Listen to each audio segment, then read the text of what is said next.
everybody. Good evening. My name is Alan, and on behalf of the crew of the show, I'd like to welcome you to another edition of Bridging Heaven and Earth.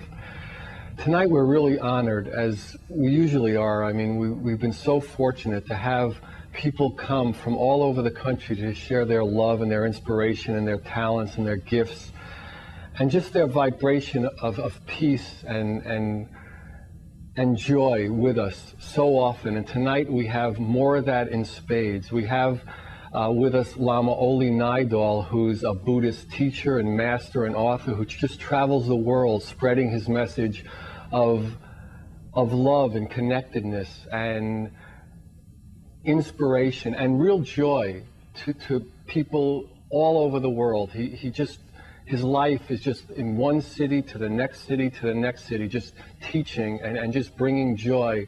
And it's really an extraordinary honor for Bridging Heaven and Earth to have him with us. And we're also honored tonight to have Timothy Lee, he's another master. He's a master flutist, or everybody tells me it's flautist, but I never heard anybody play the flute, so I keep calling him flutist.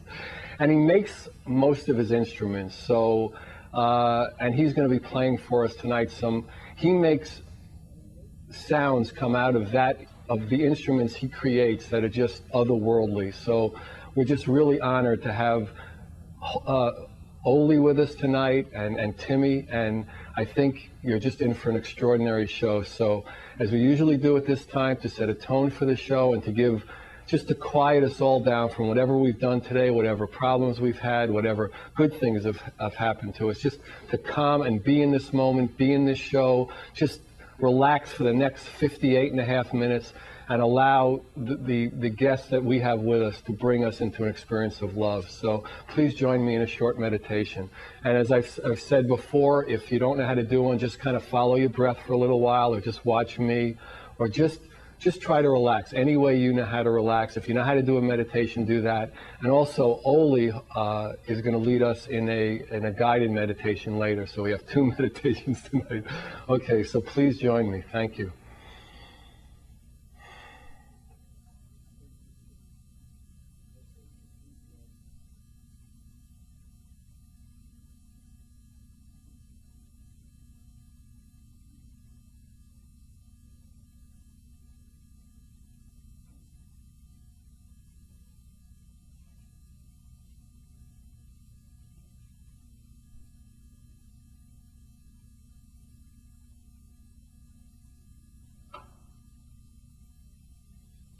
Thank you. So we're going to begin the show with Timothy Lee doing an improvisational flute work, and just relax and enjoy. So Timothy, whenever you're ready.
Hi, thank you, Timmy. That was wonderful. So here I am with Lama Ole.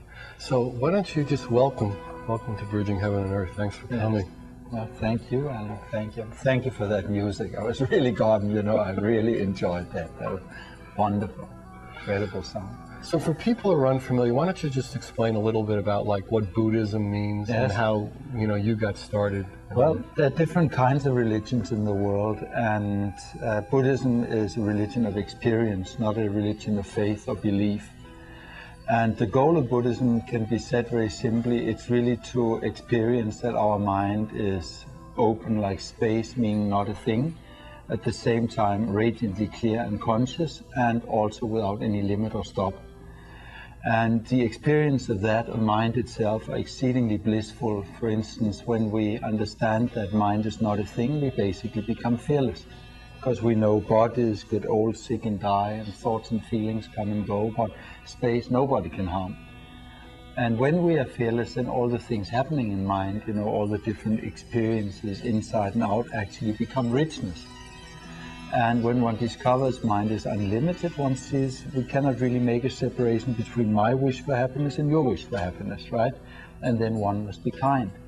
Because if one is kind today, one must look 50 or 100 years into the future at the same time, right? Because misguided idealists are very dangerous, right? But basically, one cannot avoid being kind if one recognizes the nature of one's mind.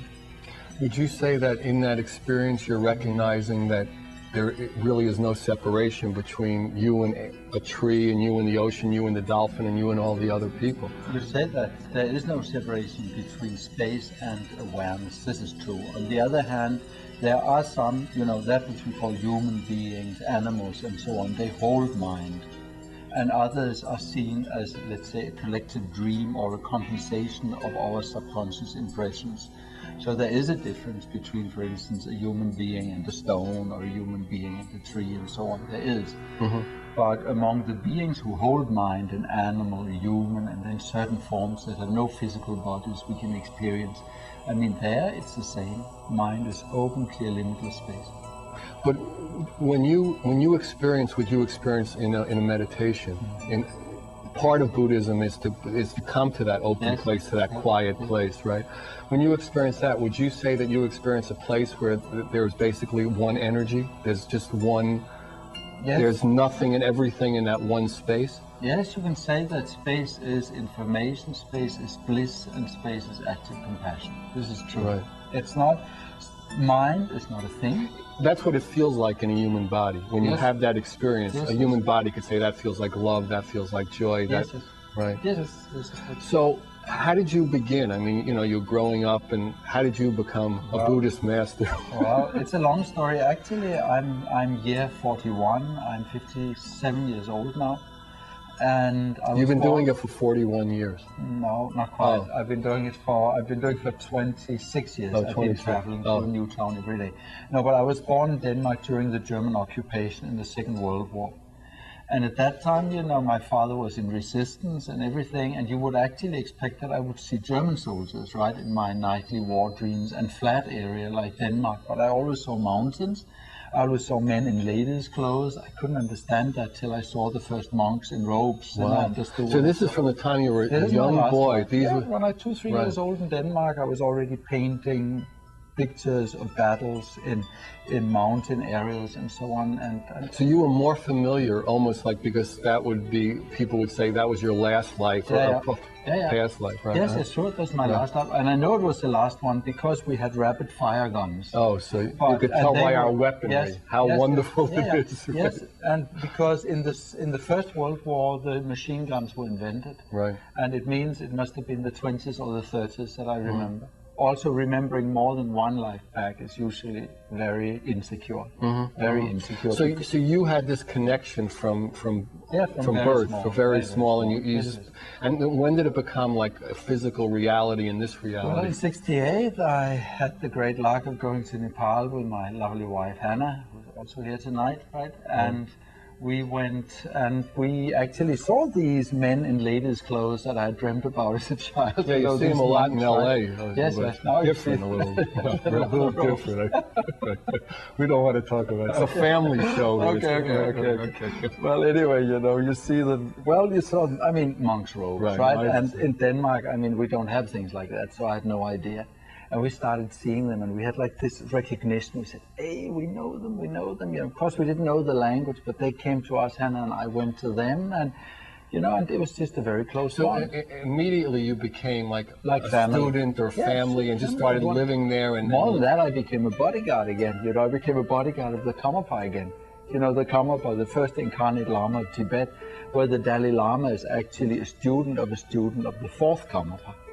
You know, Karmapa is the first incarnate Lama of Tibet. Well, we became his students again, you know, like very quickly again, you know, and gave us a job we've then been doing around the world ever since. So he told you to go and spread Buddhism. Well, in a certain we don't quite do that. We don't missionarize, right? But he said after we'd spent 3 years in the Himalayas and done the preparatory school and so on, the foundations and so on, then he said, go home and see if some of your friends are interested, right? And some friends were interested. Right. They were back from the old drug days before a long time ago. Right, he didn't tell you to go out and take the land No, and he didn't tell us either to tell people to overpopulate the world or anything, you know. He's very reasonable. Buddhism is reasonable, right? It's the middle path. Yeah.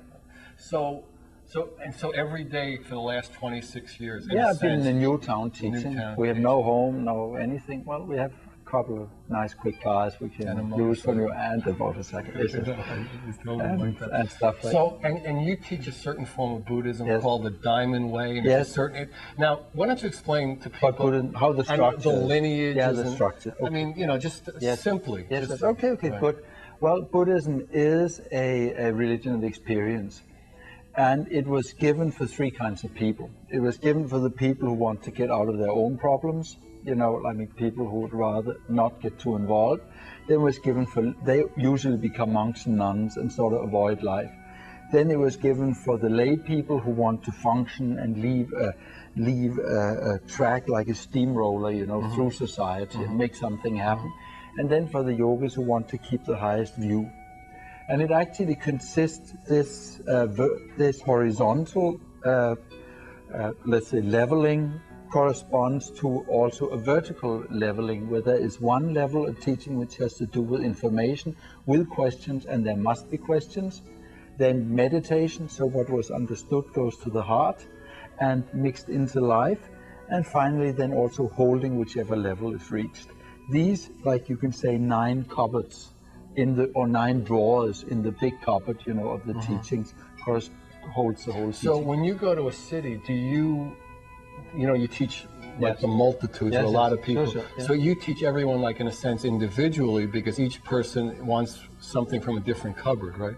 Or is ready for a different shirt. Well, no. Everyone has to wear T-shirts. It's the buckshot model. It's the buckshot model. Oh, it is the buckshot. Because you're gone too fast. You can't really have individual. I'm 1 or 2 days everywhere. I'm not more than that. So you're just trying kind of to light the flame and just ignite. I give a teaching that is so wide that people can find out, I want this, I want that, I want that. And you've written a lot of books, too. Sure. And then people know if they should stay with the Diamond Way, with Kagyu Buddhism, which I represent, if they should go to the which Theravada. Which is one of the lineages. Yes, of the Tibetan Buddhism. Right. Or if they should go to the Theravada or Mahayana school like the Gelugpas or something like that. But really the most important thing in almost in any tradition or any religion, any true religion, is the experience of that, however you describe it, infinite love, truth, God. Yes, and giving people a chance to have that experience, yes. Right. Okay, so you're going to do a guided meditation tonight, and hopefully, I'd love to. Some of us here, maybe me, everybody's heads will turn green and fall off, right. So that's what we're hoping for. That's okay, we'll do that. So whenever you're ready, I'm very ready right now. Okay, so let's do a guided meditation from Lama Ole. So you sit as straight as you can. It's not important what you do with your legs, but if you keep your back straight, there's better awareness. Chin or chins in, all 4, as they say in Danish. And now we just feel the form of stream of air coming and going at the tips of our noses.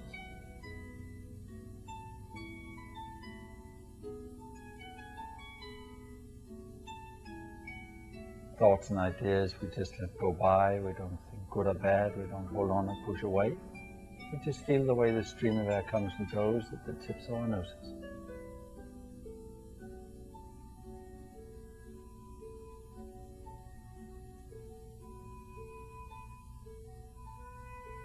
And now we think that we want to work with our minds so we can become able to benefit all beings everywhere. Remember impermanence, that it's important to do things now, cause and effect, that we create our own lives. And finally, that enlightenment is the greatest joy, and one can keep it.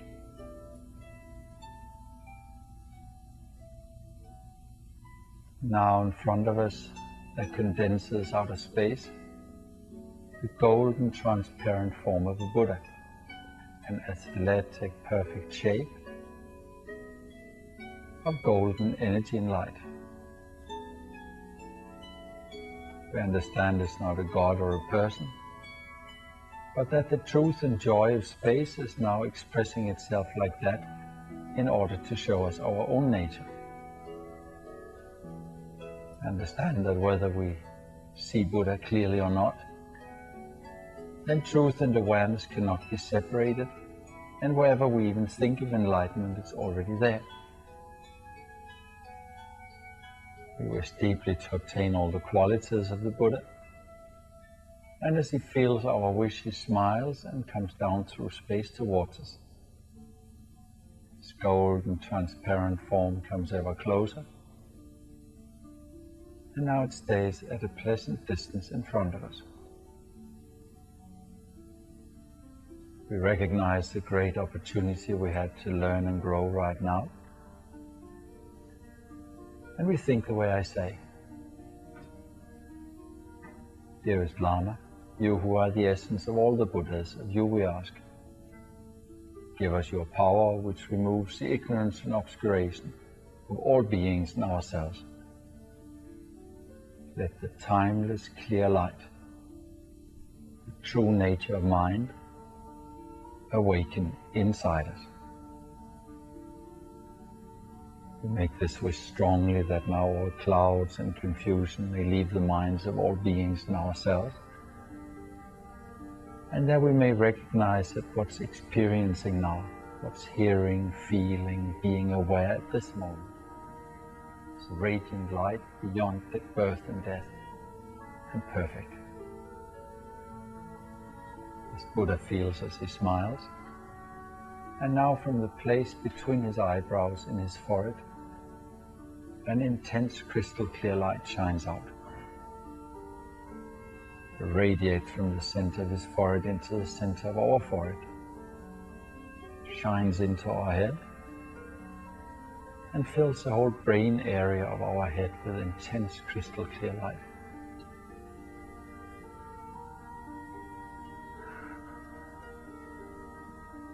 Through the power of the clear light, now everything disturbed in our brain, nerves and senses dissolves. Impressions of clumsy and harmful actions disappear, and our body becomes a conscious tool to give protection and love, to give others what they need. Stay with the radiant light filling our heads, and at the same time we feel the inner vibration of the syllable Om.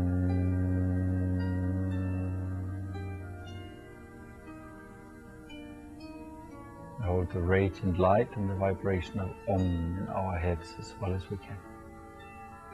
We can do nothing better for our bodies than this right now.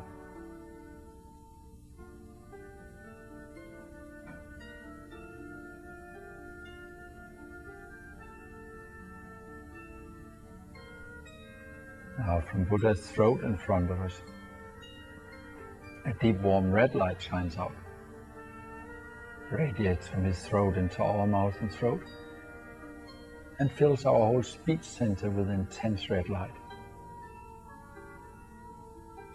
Through the power of the red light, now everything harmful in our speech disappears.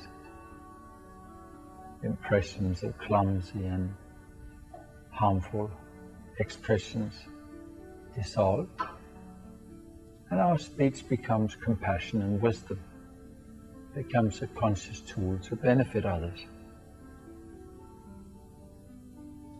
Stay with the red radiant light filling our mouth and throat, and at the same time we hear the inner vibration of the syllable.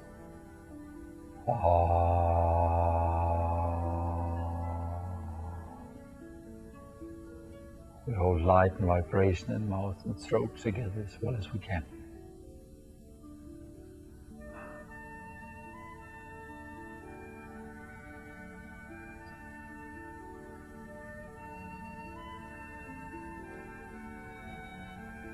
Now from the center of Buddha's chest at the level of the heart, from this transparent central chest, a deep, strong blue light shines out, radiates right into the center of our chest and fills the middle of our rib cage with intense blue light.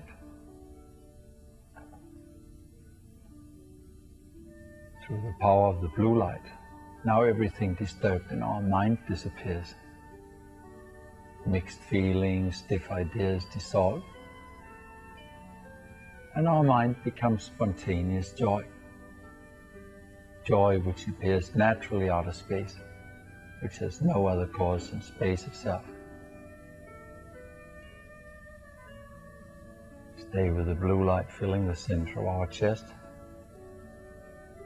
and at the same time we feel the inner vibration of the syllable. Hum. H-U-N-G, Hum, vibrating in the center of our chest.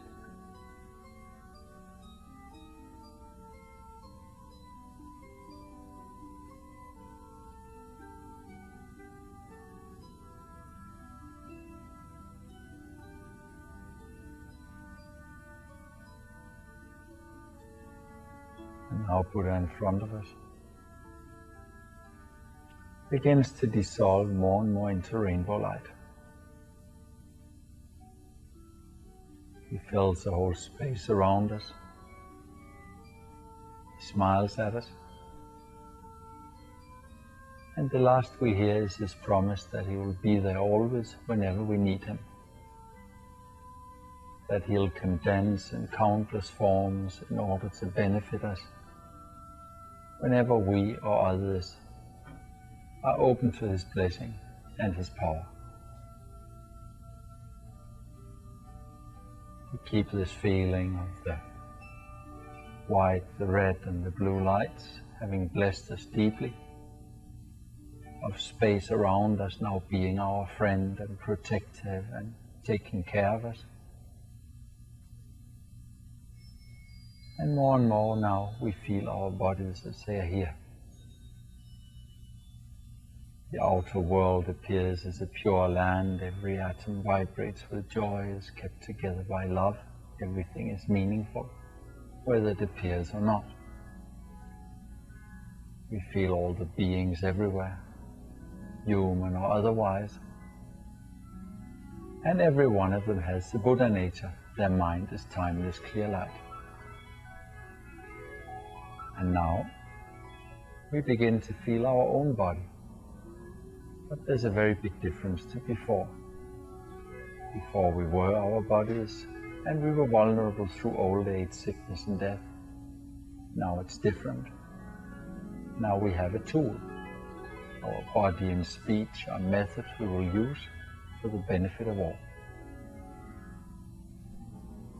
And we finish with the wish that all the good that happened here through this very fine show and our meeting, that this may become limitless, that it may stream out to all beings everywhere, that it may remove their suffering and give them the only lasting joy, which is that of knowing their minds.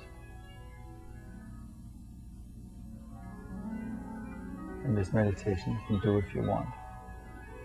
It will bless you and it will benefit you, because Buddha is like space. Where you think of him, he's there.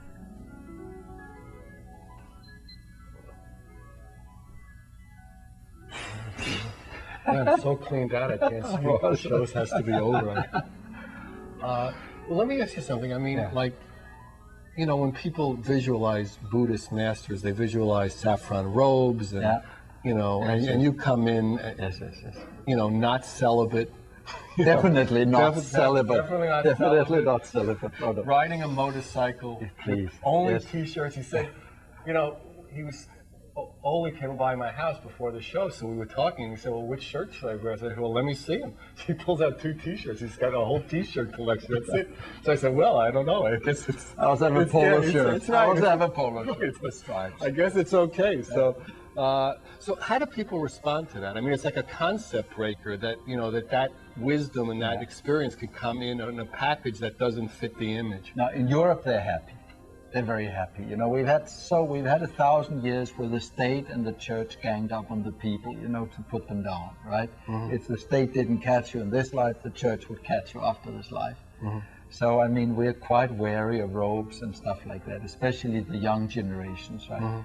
So they're just happy. They say, we don't need all the outer stuff. Let's get the main mind teaching and let's go on to that. You find people being open to that, really being receptive, and they don't look to... No, people distrust too much outer stuff. It's like, I mean, the goal is really you have an experience and people want it, right? Yeah. And, you know, first you put on all kinds of funny clothes, means you take a big step away from people. And then you have to say, listen, but actually I'm like you anyway, you can use my experience, right? It's like a big step over and a big step back, which is necessary. I mean, the Buddha wore his clothes. I mean, okay, he made his clothes very consequently impractical. The robes, the main job of the Buddhist robes is to be impractical. So people have to sit down and think, and they can't run around all the time, right? Right. And that is for monks and nuns. That's the basic thing there. But I mean, I'm a yogi. Other people are lay people, and if they are like that, you know, I mean, they should just be in the middle of life. No, and to me, function. it's fantastic. I mean, because you know, it's just a concept that somebody who's having a certain experience will look a certain way, no, or dress, you know, or ride in a certain car, or you know, something like that. And it's good that that's you know breaking I try to down. avoid that. We don't need that. I mean, then we become a church, right? Right. Then we become like holy cows. Then we're dead, yes. Then it's all faith and tradition and no experience. No. And how do you find? You might not be in a city long enough, but how do you find that people want you to be their guru and want you to have the experience in a sense for them rather than you teach them to have the experience? I've been I started 200 centers around the world, you know, and I travel all the time. It means I'm about 2 days in every center. So it's hard for people to get attached to you. Yes, but a lot travel with me, a lot travel along, you know. We're not quite like God's children or whatever they were called in the 60s world, but we're 100 people going across Russia and stuff like that. Sure we are. And you just go all over the world, I mean, Russia, whatever. I'd say there are some places I stay away from. I don't go to Islamic countries because I would not be able to protect my students there. If some mullah comes in and starts cutting their heads, you know, I can't protect them. Don't go to Africa, same reason, I can't protect them, right? But anywhere there's a certain level of civilization and so on, I always go. I actually do. And you know, it's a new town nearly every day, and it's a joyful life. It's a very, very good life. Just describe how you would feel about like the student-teacher relationship. I would say that I see myself, I see myself as people's teacher because I do and say the same thing. I represent a certain modern way of using Buddhism, and I'm totally honest. I'm actually very, very, very honest. We've had all the scandals we've had in Buddhism, Hinduism, Christianity, everywhere. It's always been because the teachers were not honest. I've studied all the case histories, everyone, you know. And there are a lot of people who don't like me because I'm not politically correct. There are a lot of people who don't like me because I'll shake them up if I don't like them, you know. I'm a former boxer, you know, quite effective if I have to. And so on and stuff. So I better be nice to you. You are nice to me. Oh my God. And you're my friend anyway. Oh my God, he's going to thrash me. It's never happened. This is the 61st show. Okay, we've never had a thrash you. A slow strangulation. What do you say to that? We'll see about that. Well, anyway, yes. You know, there are a lot of people who don't like, but I'm always honest. And that's my strong thing. And that's what I'm teaching my students. Would you say you're always honest or always honest as you know, you know? I'm always as honest as I can be. As I'm honest as I can be. And the important thing is, you know, I've trained, you know, I mean, all of those 200 centers have teachers. Right. homegrown teachers, and there are about 30 I've taught to travel around the world and visit all the places and so on. So there's quite a lot happening. So We are trying to build up quicker than the Chinese can destroy, right? That's more or less the balance I'm looking at. We have to keep the wisdom, that great wisdom of Tibet, you know, the great mind wisdom of Buddhism. We have to build that up in the West quicker than the communist Chinese can destroy it in if Tibet. people aren't really familiar with that, what's happening, Yeah. or what happened is, why don't you just, I mean, you probably know better. It's Really bad. Yeah, it's a bad one. Okay, 51, yeah. Mao Zedong, he got China in 49, 51, 51, the winter they already took Eastern Tibet. 59, they took Central and Western Tibet. And since that time, the Chinese have killed, out of a population of 6 million people, they've killed 1.5 million. Between 1.2, that is major genocide. It's not It's not baby stuff. No, it's not 1 nice. out of 4, 1 out of 5. And they have brought about 7.5 million Chinese into the country. You know, it's like they're already a minority in their own country and they have no posts or anything, and they have to fight to keep their culture and so on. You know, some are allowed to wear robes and so on, but they're not allowed to get an education, right? So when Buddhism got into Tibet, you know, it was when the Muslims destroyed the high culture of northern India 1,000 years ago. They got in, they stayed for 1,000 years, then they come out again when the communists came in and had destroyed everything. And the first 10 years, from 59 to 69, they actually tried. They tried very hard to keep the teachings among themselves. But so many died from TB, so many, and the young people spread out. And then 69, they started teaching the Westerners. It was a Karmapa, I said, start teaching them. And Hannah and I were there at that time. And we stayed there. There was about maybe 6, 8 Westerners at that time who were still our friends in France and Japan, you know, different places and so on today. And from them we grew. From then and we then worked together around the world after that. So it's just an extraordinary thing that's going on. So what you're saying is, like, to keep that knowledge going, I mean, it has to be, you know, just spread. It has to be alive. You cannot do your Diamond Way, which is experience you cannot do from a book. Theravada and Mahayana you can do from a book. Vajrayana, Diamond Way, you cannot do from a book. There has to be some experience that is transferred, that is passed over. There has to be that. There's also a story. I mean, I heard this, and I'm not sure of all the details, but that you're the lineage holder in your lineage, how that works, the Karmapa or the Shamapa, I can never get them straight. But there's a young boy who you had to go into Tibet and basically sneak out, as it were, you know, when your life was in danger and his life was in danger, and you had to thrash a few people. No, I don't know. Okay. Well, it's a little, let's say that the plan for the, you know, that we got Karmapa out, you know, the 17th Karmapa Tayadorji, we got him out. That's the lineage, that's the holder of that line of Buddhism. Yes. There is a political child that the Chinese chose. That some of our lamas accepted so they could be allowed to build monasteries in Tibet, which is conquered by China. And then there is a real Karmapa whom we got out. And, you know, actually the Dalai Lama made a big mistake. I accepted the Chinese child. And I actually told him 3 times, I said, listen, if you accept that we get a Karmapa we don't want, you'll get a Panchen Lama you don't want, right? And he will choose a Dalai Lama nobody wants, right? So that's in the process perhaps of happening. I'm afraid that's happening, and that's very dangerous. That's very, very, very and that attitude of yours probably doesn't sit well with the Dalai Lama and his followers. No, he's my real close friends. And Dalai Lama and I myself, he stayed when he went to the Nobel Prize. He spent 4 days in Copenhagen, our big center there, and stuff like that. No, it's just, you know, his government doesn't do what he says a lot of the time, I think. You mean his government? Yeah, in Dharamsala. Oh, I see. I don't think they always do what he says. I don't think they do. So you know. That's not a good idea, right? No. Well, they're supposed to be democratic. On the other side, you know, they also want to follow him. It's not an easy balancing act. It's a line I use a lot. It's a line from was it Jerry Garcia? What a long strange trip it is, huh? A lot of stuff going on. All right, so now I think we're ready. Tim is going to honor us with another song. He's going to do a flute improvisation, and whenever you're ready, Tim, take her away. Thank you.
Well, thank you, Tim. That was wonderful. I think we lost Ole, so I'm going to have to finish the last 10 minutes of the show on a solo. I'll give it.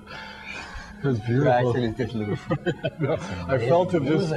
Ole just lifted off here, and oh my God, grab his bike or something. So I've seen tapes you've done, and you talk a lot about joy. Why don't you talk about that? Because to me that really means something. It's also really important because, I mean, people look for a kind of flimsy, superficial joy, and at the same time they can have a joy that never dies. I mean, that's not dependent on anything. No. Right. Everybody knows the pleasant pictures in the mirror, right? They know I'm feeling good because they know they've tried feeling bad, like this, right? Like the pleasant and unpleasant picture. But this you can never trust. It's like you're happy because you're young, beautiful, potent, rich, whatever, right? And you know, then after a while, hair and teeth fall out, and the ladies run away and whatever, right? Okay, so I mean, so this cause of joy is gone. But there's something else. There aren't just the pictures in the mirror, there's also the mirror itself. Aren't just the nice waves to surf or the difficult waves to surf, but there's also the ocean. There aren't just the things we are aware of, but there's also that which is aware. Which is aware of. Which is the awareness, yes. Right. And if you get to the moments we experience awareness itself, like the best moments of lovemaking and the best curve on the motorcycle and the free fall before we open the parachute, I mean, with all these different things, in those moments we are aware, but not being aware of anything, just naked awareness. As we're alive. At that moment, we're alive. That is what we are, and we are intensely blissful. We are amazingly intensely blissful. So being in the moment is bliss. Is bliss. Right, because that's the only place you're alive. Yeah, I mean, you nobody got enlightened yesterday, and nobody got enlightened tomorrow, right? Always. Right. So the teachings that you be here now. To be here now. Be here now. Okay. And we use the method where we dissolve the Buddhas into ourselves. Everything disappears in space. There's only awareness, but not aware of anything, just awareness, not needing any crutches or anything to hold on to.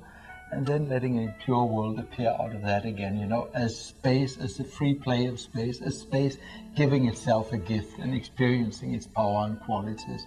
This is what it's about. And so the more a human being experiences that place or that joy, the more you want it and the more you're...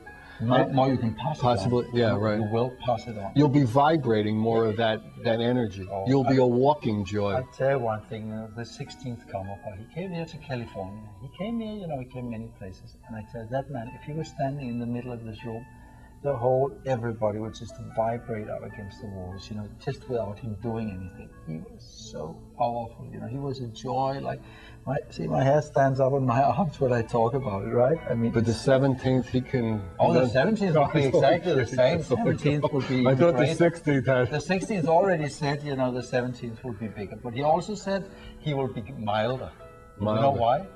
Because he said that time people will be even more confused. So I've got to be extra mild, gentle, right? Extra gentle. Yes. Right. It's a different. Well, do you see anything like in terms of like history of time coming into the year 2000? I see big problems. Big problem.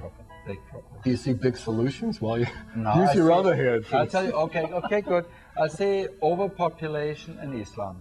These two things are dangerous. In Europe, here Islam, that's just some things in the ghettos, right? But in Europe, it's a massive problem. And also, I see overpopulation. And why is that? Because it's suppressing women. It's suppressing women in a terrible way.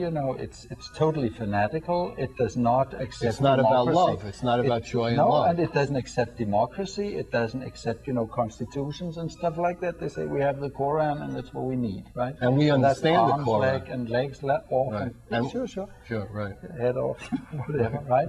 I mean, it's dangerous. And overpopulation is the worst. That's the thing that hurts me most. We go to a poor country and people really do not have the chance for a life like we know it, right? Go somewhere, see some nature, feel free, feel happy, get an education, all these things, that we just think it's boring that we get it, right? But in Africa, South America, many places in Asia and so on, that's what those people dream about, right? And if they could have 2 kids instead of 20, or 1 instead of 10, and educate them and stuff like that, we'd have a wonderful world. But tell that to the Pope. Tell that to, He's the guest next week, so I will. Okay, you tell him that. Tell them people should not have children that Mr. cannot Pope, educate yeah, and right. children. I'm going to Right. get Mr. Pope. a I say the debate same. with Mr. the Pope on abortion. That should be the No, not abortion. Conception. Conception. Abortion we try to avoid. Yeah. At all costs. Really, yes. But anti-conception methods, you can do that. There's so many things to lessen fertility and still have a happy nightlife. It's possible. And educate the children. And imagine you went to Africa. So let me ask you. So and, okay, so these are the problems coming into the New Age. What are the solutions? Solutions are thinking. Dropping all this, what's it called, political correctness and talking around the bush and not pointing to the problems and stuff like that. Being completely honest and saying these are the things we need to do for the world to make a better world, right? Aim for 3 billion people and not 12, like we are on the way for, like 3 billion people with education, with enough rough material and everything. Proper education, democracy, all the things we need, right? Healthcare, everything. This we should really focus, the world should really focus on those goals. So do you see that message spreading, or that message? Yes, it is spreading. It is spreading. It's spreading very well. It is spreading, but it's not spreading fast enough. And we will have big problems. Big problems. The centers of many European towns will burn within 5 years. There will be clashes. There will be a lot of trouble. Because there's just too many rats in the maze? Yes, because simply the systems will clash, the systems will squeeze, and we'll have, you had your ghetto things in Watts and other places. We will get them in Europe now. We'll get them. They're already growing. Even with what is obviously the spreading message of Buddhism, I mean, you go around, you got 200 centers, and that We're doing the best. that energy is spreading. You still think that there will be this explosion of? We're just a few thousand people here and a few thousand people there. I mean, we're not so many. We're not so many. I mean, we can do our best, and we do our best, but against the demographics and the different development of the world, we're just a grain in the bucket. I'm sorry. No, I wish we weren't. All right. Well, I guess we're nearing the end of the show. So, I just want to, thank everybody for watching. And I want to thank you. Really getting to know you, Alan. I'm very happy about that. Yeah. Really, I'm very happy. No, I'm happy too. I think you're doing a good job. And Timmy, I'd like to thank Timmy for doing, just incredible music. And if you want any information about where Ole's talking, or holding workshops, or opening centers, or where the centers are, or where Tim makes and sells instruments, call me, Alan, 805-687-2053. That's Alan, 805-687-2053. Also, I don't know if you saw it scroll across the bottom of the screen, but check out our internet site. It's www.heaventoearth.com. All right? So good night. God bless you.